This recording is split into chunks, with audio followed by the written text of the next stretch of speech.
We've come to the end of 3 glorious weeks in Australia, and the last thing I need to do is repair the window regulator, which unfortunately broke, and we've ordered a new one. Got it sent to my friend's house, so I'm going to have a go at fitting that now before we say goodbye to Babs. One of our subscribers described this as the ugliest vehicle they've ever seen, and she sure ain't a looker. That front nose cone just makes it look really, really weird. But this vehicle is probably the most reliable vehicle I've ever owned.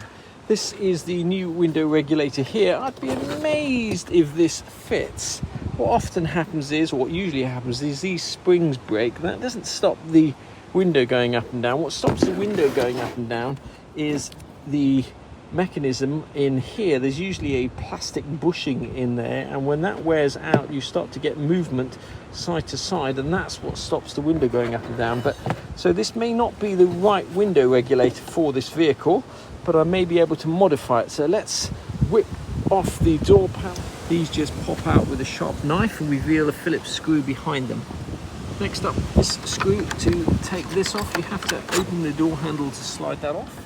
The door handle's held on by a clip which fits in there. You just need to push that off with a screwdriver. There should be a plastic bushing there as well. And on this van, there's a speaker to take off. The mesh just pulls out, revealing 3 screws. Taking the outer casing off. On this van, there's another 3 screws holding the speaker in. Before you take all the screws out, just remember there'll be a couple of speaker wires there that you'll have to unplug. They're just push fit on this vehicle. And now the door card should just pop off. It's just held on by a series of clips, and behind it there will be a moisture guard which will also have to come off. It's the door card off. This is the moisture barrier which will stick on with a little bit of silicone. Now just before you go rushing to take out all the bolts, it's important to mark where things are. This little piece here corresponds to these 2 bolts here, and what I'm going to do is just draw round that with a Sharpie so I know exactly the position of the bolts.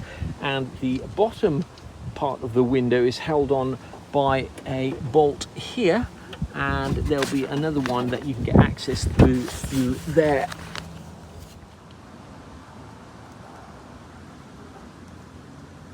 Before you ever remove the window glass or anything on a window, make sure you mark everything, because it can take absolute hours to line up windows.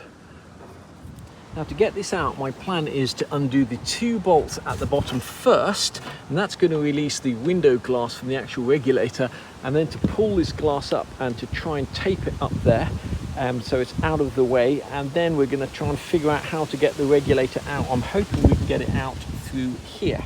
These 10mm bolts have got a captive washer and a captive spring washer on them as well. By my trusty assistant, if you hold that up there, I'm just going to tape this window up. Now in theory all we have to do is undo these 2 bolts, undo those 4 bolts, whiz the regulator out, put the new one in. If it fits, job done. These 2 bolts are exactly the same as the bottom 2, and next up let's whiz these 4 up, but I'm going to draw around them all first. Those 4 bolts out, that's all that's holding this in. Now let's see if it threads out. Look at that.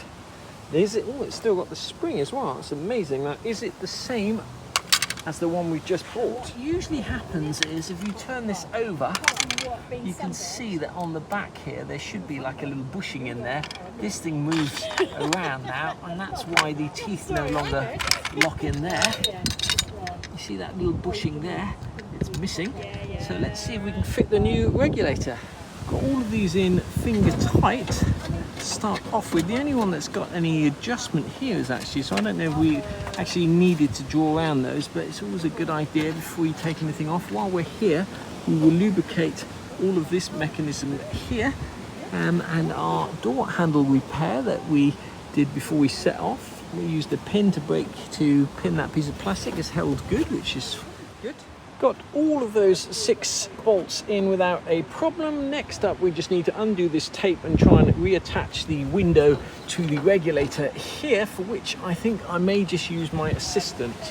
Grace, can you come and help me again? My willing assistant. And then you can have those Pringles. Up, pull it up. Up. Yeah, there. Stop. So that is now tight.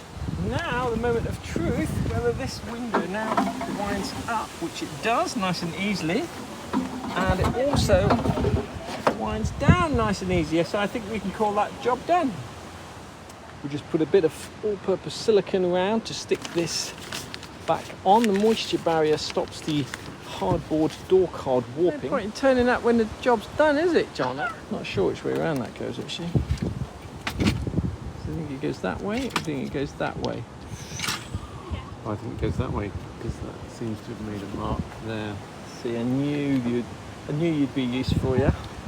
Now, which way up would you like it to go? Wow, let's do it the same way. So look, when the window's all the way up, John, see that one on that side? The handle's at the bottom. In line with that. Yeah. So let's put the window up first. No, but that means putting the clip on that way. Well, let's wind the window up. Oh. Oh shit! It's a bit stiff. What do you mean a bit stiff? You haven't got it on properly. Push it. Look at that. That's smooth. Perfect.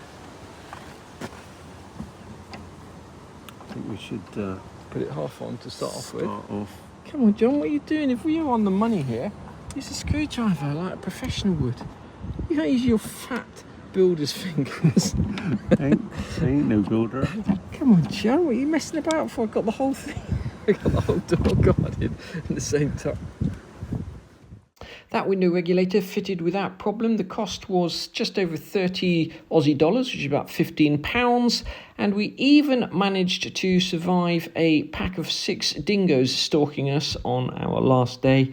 It's lovely to be out in Australia, and now it's time to head back for cold England.